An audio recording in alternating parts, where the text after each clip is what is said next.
오늘 말씀은 여성분들이 가장 안 좋아한다는 세 가지 이야기 중 하나로 시작하려고 합니다. 여성분들이 안 좋아하는 세 가지 이야기가 있다고 해요.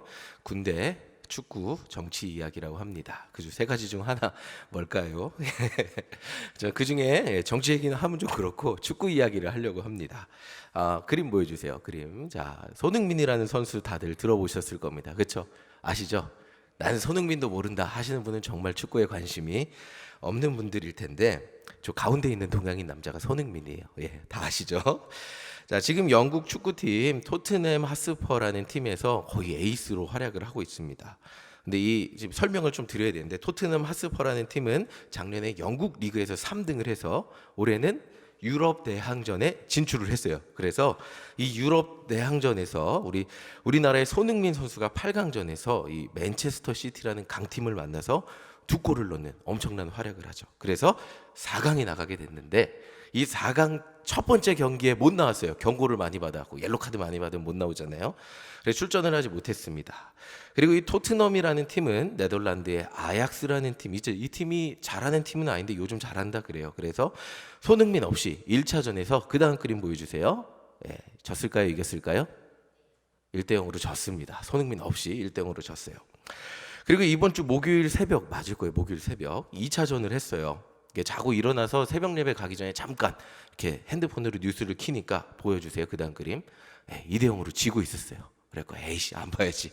그러고 있다가 새벽 예배를 갔다 왔어요. 그리고 새벽 예배 마치고 오니까 그 다음 보여주세요. 어느새 3골을 넣어서 3대2로 이겼어요. 그래갖고 이 토트넘이 결승전 갔어요. 그래서 이제 유럽 대항전, 이제 유럽 클럽팀, 축구팀 대항전 결승전에 가서 같은 나라 팀, 리버풀 영국 팀하고 만나서 이제 결승전을 하게 됐습니다. 자, 이 경기를 처음부터 끝까지 본 사람들은 난리가 났어요. 새벽 6시 반에 제가 새벽 예배 마치고 왔는데 인터넷 게시판 가니까 댓글이 막 엄청 달리는 거예요. 온몸이 소름이 끼쳤다. 자신이 축구 경기를 보면서 이렇게까지 소름이 끼친 적이 없다는 둥 새벽 예배 다녀온 그 새벽 시간에 게시판이 난리가 났습니다. 야, 우리나라에 잠 안 자고 축구 보는 사람이 엄청 많다는 거. 맘만 먹으면 다 새벽 예배 나올 수 있겠더라고요. 진짜 엄청 많은 거예요. 그래서 난리 난 이유가 있겠죠. 전반전에 2대0으로 지고 있을 때만 해도 모두가 포기했죠. 이제 안 되겠다 싶었을 텐데 전혀 승리를 기대하지 않고 저도 끝났다 그랬는데, 그런데 누구도 기대하지 않던 승리를 후반전에 3골을 몰아치면서 보여주었기 때문이에요.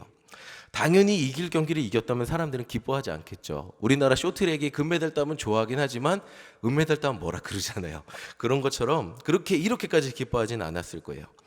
자, 누구나 포기할 수밖에 없는 상황인데 포기하지 않고 한 골 넣더니 기어코 경기 종료 1분 전에 마지막 골을 1분도 안 남았을 거예요.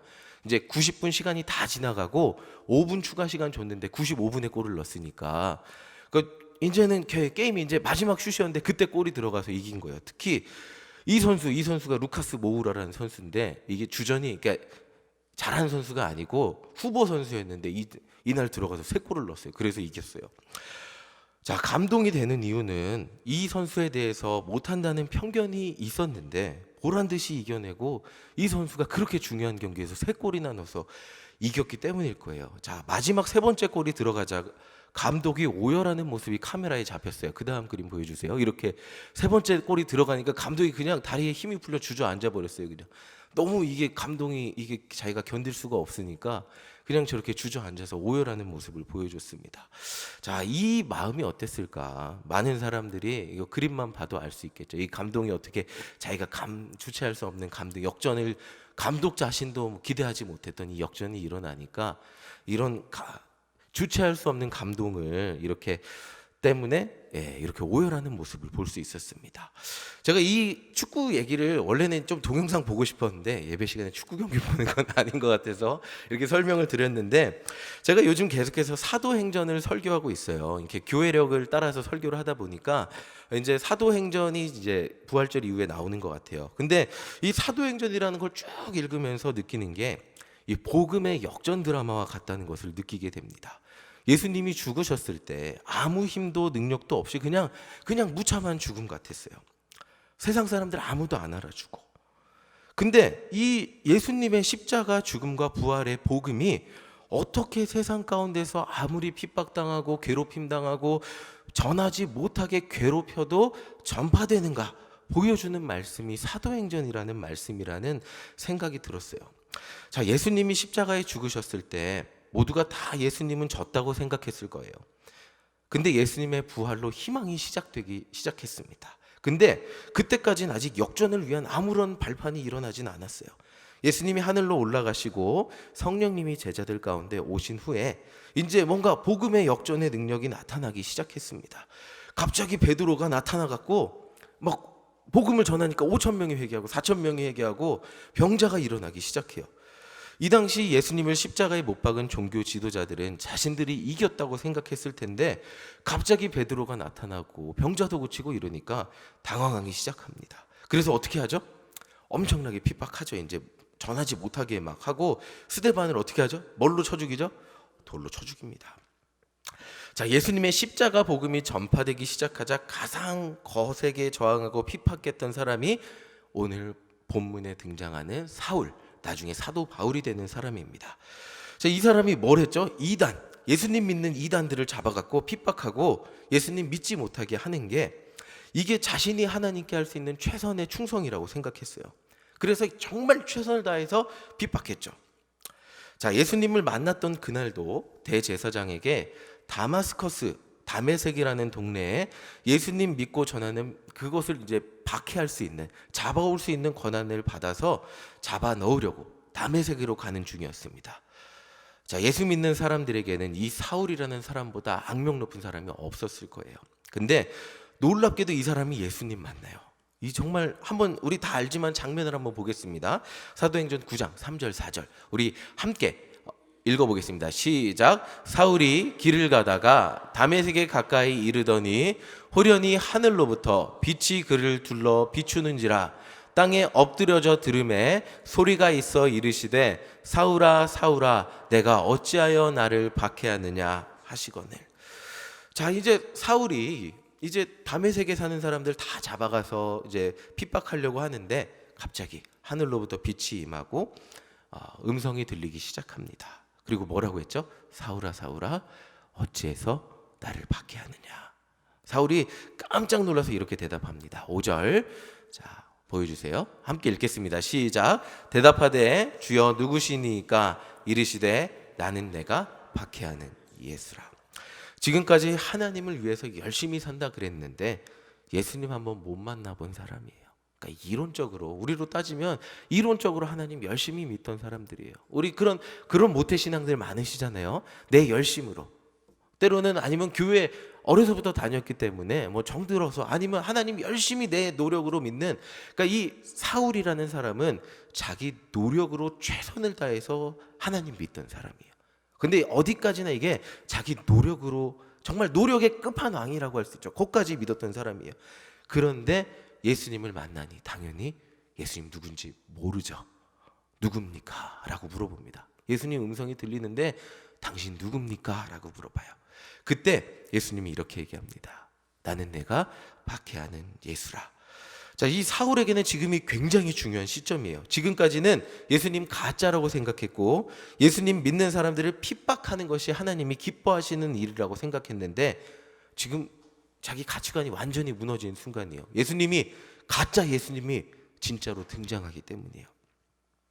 지금까지 자신이 최선을 다했던 일들이 내가 하나님 위해 이렇게 열심히 살았는데 이게 진실된 삶이었어요? 아니면 하나님이 원하지 않는 삶이었어요?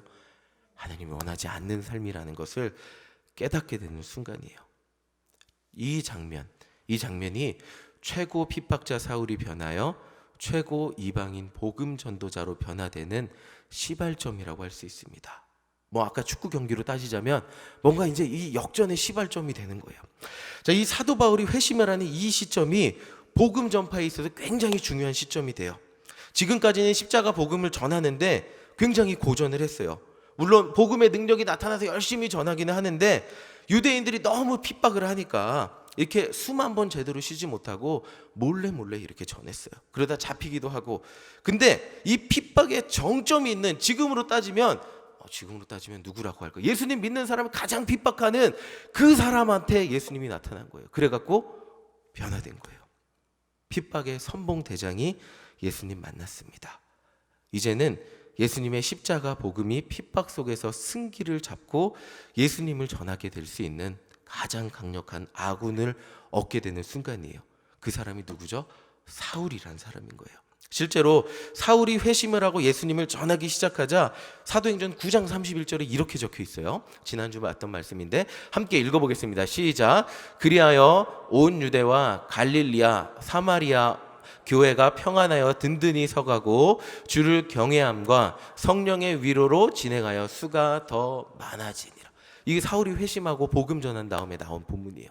지금 교회가 평안하여 든든히 서갔다고 나오고 있어요. 그리고 사도행전 그 다음 장에 무슨 얘기가 나온지 아세요? 고넬료 이야기가 나오면서 이방인 전도의 문이 열리기 시작합니다. 이 원동력은 바로 사울의 회심으로부터 시작을 하는 거예요. 누구도 주목하지 않고 누구도 이 사람이 복음 전할 거라고 생각하지 않았던 이 사울, 모두가 피하고만 싶었던 사울이 예수님 만나고 변하고 복음 전하기 시작하자 지금 복음의 지경이 넓어지기 시작했습니다. 근데 여기 재미있는 사실이 있어요. 사울이 예수님 만나자 한 행동이 있어요. 20절 보여주세요. 20절 함께 읽겠습니다. 함께 읽겠습니다. 시작. 즉시로 각 회당에서 예수가 하나님의 아들이신 전파. 자, 변한 모습이 보이세요? 사울이 그 전에 뭐 했는지. 자, 비교를 한번 해보겠습니다. 9장 2절입니다. 함께 읽겠습니다. 시작. 다메섹 여러 회당에 가져갈 공문을 청하니 이는 만일 그 도를 따르는 사람을 만나면 남녀를 막론하고 결박하여 예루살렘으로 잡아오려 함이라. 자, 차이점 보이십니까? 아까는 예수님 만난 후고 지금 예수님 만나기 전이에요. 자, 예수님 만나기 전에 사울이 어떤 행동을 했죠? 자기와 의견이 다른, 신앙관이 다르고 가치관이 다른 사람을 뭐라고요? 남녀를 막론하고 결박해서 잡아오는 역할. 사람을 잡아오고 스데반을 죽이고 나와 다른 사람을 핍박하고 비난하고 죽이는 역할을 가장 앞장서서 했습니다. 근데 예수님 만나고 나니까 어떻게 변했죠? 그 전 말씀 한번 보여주세요. 그 전 말씀 20절. 어떻게 했죠? 예수가 하나님의 아들임을 전파했습니다. 여기에서 사람들이 믿지 않는다고 사울이 잡아갔어요? 사울이 핍박했어요? 그렇지 않아요. 지금 생명의 말씀을 전하기 시작했습니다. 자신의 의견과 다른 사람을 설득하는, 복음을 가지고 설득하는 사람이 되었습니다. 여기에 굉장히 중요한 핵심이 있어요. 우리가 전하는 복음은 설령 상대방이 믿지 않는다고 해도, 부정한다고 해도 그것으로 인하여 그 사람을 정죄하고 죽이지 않는 거예요. 더 자세히 보면 예수 믿는 사람은 나와 의견이 다르다고 해서 정죄하고 비난하고 그 사람이 틀렸다고 잡아서 매장시키지 않는 사람이라는 거예요. 사울은 예수님을 만난 후 예수님을 믿는 사람들을 잡아 죽이려는 그 광기에서 벗어날 수 있어요. 그러니까 이 스스로에게 광기가 있었어요. 뭐냐면 내가 하나님께 최선을 다해 사는 게 뭐예요? 예수 믿는 사람들을 잡아가서 죽여야 된다는 그 의무감과 그 광기 속에서 그 열심이 있었는데 사람을 정죄하고 잡고 괴롭히고 핍박하는 그 스스로를 붙잡고 있던 광기에서 예수님 만나자 해방될 수 있었다는 거예요. 그제서야 어떻게 됐죠? 영혼을 사랑하고 예수님의 십자가 복음을 전하고 영혼을 구원의 눈빛으로 바라보는 사람이 되었다는 것입니다. 이것이 별다를 것이 없는 차이인 것 같을 수도 있어요. 근데 엄청난 차이입니다. 복음의 능력은 영혼을 살리는 능력이기 때문이에요. 복음의 능력은 영혼 구원에 있기 때문이에요. 사울은 스스로를 붙잡고 있던 사람을 비난하고 정죄하고 잡아 죽이려는 그 광기에서부터도 구원받게 된 거예요. 다른 이들을 사랑하고 살리는 십자가 복음의 그 사랑의 마음이 그 안에 들어왔기 때문이에요. 자, 지금 저와 우리의 마음, 우리 모두의 마음을 점검해 보기 원합니다. 자, 우리의 마음이 어떠십니까? 예수를 믿으며 생명을 살리려는 격려와 사랑의 마음이 여러분들에게 가득하세요? 아니면 교회에서도 오시면 왜 이렇게 거슬리는 사람이 많고 저 사람은 저래서 안 되고 저 사람은 저래서 안 되고 저 사람은 저래서 안 되십니까? 눈에도 거슬리는 사람들이 너무 많지 않으십니까? 예수 믿는데 어떻게 사람들이 이렇게 사나 몰라 하는 마음들이 있지는 않으십니까? 자, 사울은 이런 사람들 중에 선봉장이었다는 거예요. 내 기준에 맞지 않는 사람은 모조리 다 죽여야 되는 거예요. 유대인의 율법에 맞지 않는 사람들은 다 이단이고 예수 믿는 사람은 다 모조리 다 죽여야 되는 그런 사람이었어요. 근데 결국 그 사람이 깨달은 게 로마서 2장 1절이에요. 자, 함께 읽겠습니다. 시작. 그러므로 남을 판단하는 사람아, 누구를 막론하고 내가 핑계하지 못할 것은 남을 판단하는 것으로 내가 너를 정죄함이니 판단하는 내가 같은 일을 행함이니라. 그렇게 사울이 예수 믿는 사람들을 판단하고 정죄하고 잡아 죽이려고 다녔는데 결국 깨닫고 보니까 뭐예요? 그게 내가 나를 정죄하고 있었던 거예요. 내 마음을 황폐하게 만들고 내 마음을 사람을 잡아 죽이려고 하는 것으로 내가 스스로 죄인이 되고 있었던 거예요. 그래서 사울이 바울이라는 이름을 사용해서 이방인들 선교를 하면서 로마서에서 이렇게 세게 주장할 수 있었던 이유가 뭘까요? 내가 그런 사람이었기 때문에. 다른 사람이 그런 사람이 아니고 내가 그런 사람이었기 때문이에요. 자, 그래서 결국 그가 도달한 결론이 이거죠. 3장 10절, 로마서 3장 10절입니다. 함께 읽겠습니다. 시작. 기록된 바 의인은 없나니 하나도 없습니다. 내 눈에 거슬리는 그 사람이 의인이 아닌데 그 사람이 불편한 내 마음이 의인이라고요? 그 사람을 판단하고 있는 내 마음이 뭐라고요? 의인이라고요? 의인이 아니었다는 거죠. 그렇게 사울이 그렇게 나는 의롭게 판단하고 사람들을 잡으러 다녔는데 나는 의인이 아니었습니다. 그렇게 사람들을 칼 같은 기준으로 사람을 잡으러 다녔는데 결국 깨달은 게 뭐냐면 나조차 의인이 아니었습니다. 의인은 없나니 하나도 없었습니다 라고 고백하고 있는 게 이 사울의 고백이에요. 자, 그래서 사울이 전하는 거 하나밖에 없게 됐죠. 자, 우리 사울의 마음 가지고 한번 보겠습니다. 3장 24절입니다. 함께 읽겠습니다. 시작. 그리스도 예수 안에 있는 속량으로 말미암아 하나님의 은혜로 값없이 의롭다 하심을 얻은 자 되었느니라. 그게 뭐예요? 내 노력으로 결국 그렇게 살아봤자 나는 예수 믿는 자 죽이는 자밖에 되지 않았습니다. 근데 그런 나를 예수님께서 하나님께서 값없이 구원해 주셨습니다. 이것을 깨닫는 장면이 사울의 회심 장면이에요. 이게 엑기스처럼 뭉쳐 있는 게 사울의 핵심 장면이라고 해요. 회심 장면이라고 할 수 있어요. 이것이 십자가 복음의 능력이기 때문이에요. 뭐라고요?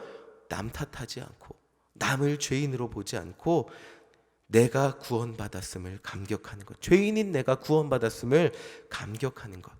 그 감격을 가지고 아직 죄인인 자에게 생명의 복음을 전하게 되는 것이 바울이 회심한 복음의 능력이라고 할 수 있어요. 자, 예수님은 사울에게 나타나셔서 사울아 왜 나를 박해하느냐라고 물어보셨어요. 예수 믿는 사람들을 핍박했음에도 불구하고 그것이 예수님 핍박하는 것이었어요. 예수님을 직접 핍박하지 않았잖아요. 믿는 사람 핍박했는데 그것이 예수님 핍박하는 거였잖아요. 마태복음 25장 40절입니다. 예, 25장 40절. 예, 함께 읽겠습니다. 시작. 임금이 대답하여 이르시되 내가 진실로 너희에게 이르노니 너희가 여기 내 형제 중에 지극히 작은 자 하나에게 한 것이 곧 내게 한 것이니라 하시고. 자, 사울은 이 복음의 정수를 깨달은 삶을 살았어요. 지극히 작은 자 하나에게 한 것이 예수님께 하는 그 복음. 어떻게 했죠? 고린도전서 8장 13절에 사울이 어떻게 했는지 나와 있습니다. 함께 읽겠습니다. 시작. 그러므로 만일 음식이 내 형제를 실족하게 한다면 나는 영원히 고기를 먹지 아니하여 내 형제를 실족하지 않게 하리. 자, 이제 칼 같은 기준에서 바울이 벗어났어요. 얼마나 칼 같았는지 몰라요. 진짜 너무나 칼 같았는데 이제는 형제를 실족하지 않게 한다면 기준이 있는데 그 기준이 그 형제가 예수님 모르게 된다면, 예수님 믿는데 실족하게 된다면 나는 그냥 고기 안 먹고 말겠습니다 라고 얘기하는 사람이 됐어요.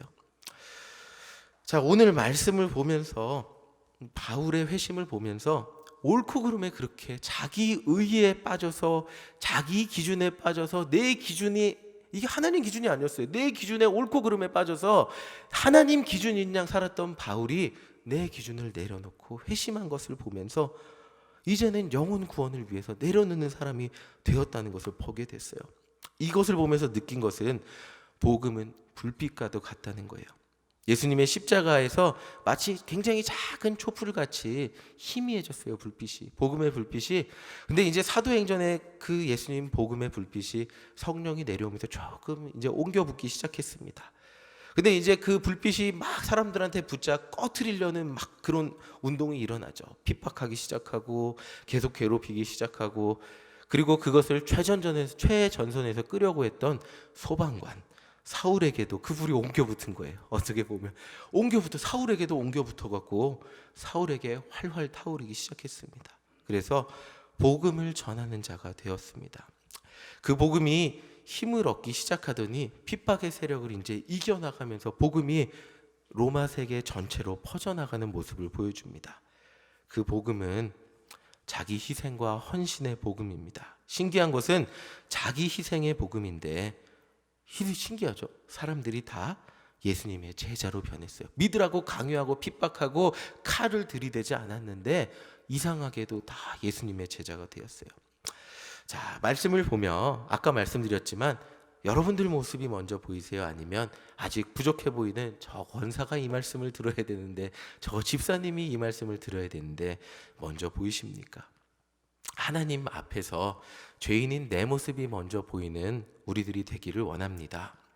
한 영혼을 구원하기 위해 그 사람을 내 기준과 내 생각대로 바꾸기 위해 애쓰는 사람이 되는 것이 아니라 내가 그 사람을 위해 헌신하는 사람이 되는 것이 바로 사울이 만난 예수님의 복음의 능력입니다. 자, 지난번에 보여드렸던 사진인데 한 번 더 재활용을 하겠습니다. 회원 노인정 사진인데 오늘 전도를 갔어요. 근데 이렇게 뒷문을 열어 놓으셨더라고요. 제가 한 1년 반 전인가 2년 전인가 그 똑같은 하늘이었어요. 거기 하늘이 보이는데 그렇게 갑자기 생각났어요.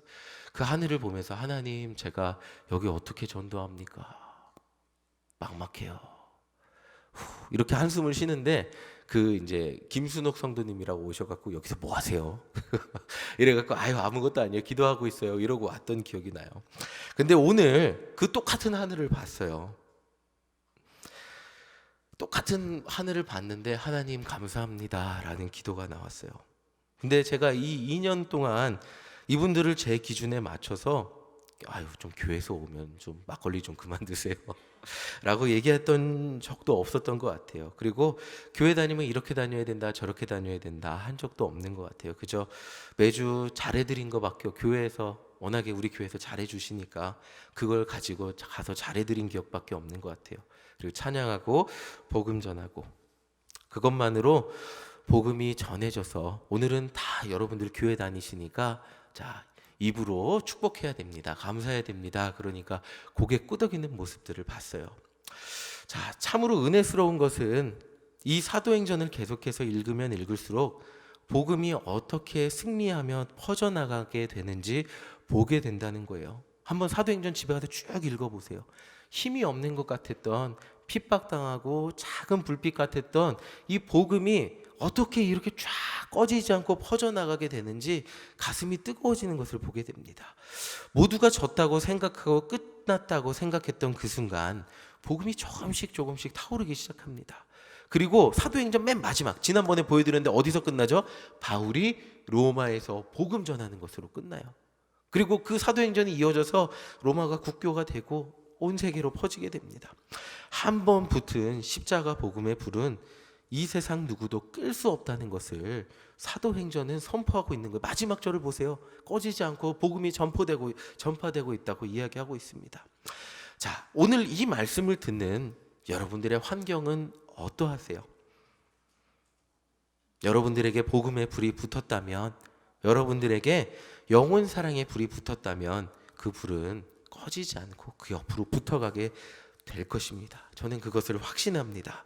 그날을 기대하며 오늘 묵묵히 생명 살리는 복음을 전하는 저와 우리 모두가 되기를 간절히 소망합니다. 예수님 믿으세요? 입이 떨어지지 않는다면 예수님의 사랑으로 용서하고 사랑하고 하나 되는 여러분들이 되시기를 소망합니다. 예수 믿으니까 다르시네요 라는 소리도 들으시고, 그리고 예수님 믿어서 그렇게 됐어요 라고, 예수님 믿으니까 참을 수 있어요 라고 말할 수 있는 우리 모두가 되기 원합니다. 복음의 불이 여러분들 안에 있다면 그 불은 바람이 불면 옆으로 타오르게 돼 있습니다. 아무도 끌 수 없죠. 바람이 세면 아무리 소방관이 노력해도 불이 붙을 수밖에 없다고 합니다. 포기하지 않고 나아갈 때 영혼이 건조해지는, 정말 건조해져서 그 복음이 필요한 그 순간에 바람이 불어 그 옆에 복음의 불이 옮겨 붙게 될 것입니다. 여러분들이 그러기 위해서는 여러분들 심장 안에 복음의 불이 타오르고 있어야 됩니다. 영혼 사랑의 마음이 여러분들 안에 있으시기를 간절히 소망합니다. 복음의 불이 여러분들 안에 타오르고 계시기를 간절히 소망합니다. 여기는 이래서 안 되고 여기는 저래서 안 되고 스스로 복음의 불을 꺼트리지 마시고, 사도 바울도 정말 안 될 것 같았던 사울이 만나니까 온 세계에 복음이 전해졌습니다. 안 될 것 같았던 제가 예수님 만나니까 여기서 복음 그러고 있습니다. 안 될 것 같았던 여러분들이 예수님 만나니까 주 예수를 믿으라. 그리하면 뭐죠? 너와 내 집이 복음의 불길로 사로잡히는 역사가 일어나게 될 줄 믿습니다. 아멘. 우리 함께 기도하겠습니다. 네, 반주해 주시고요.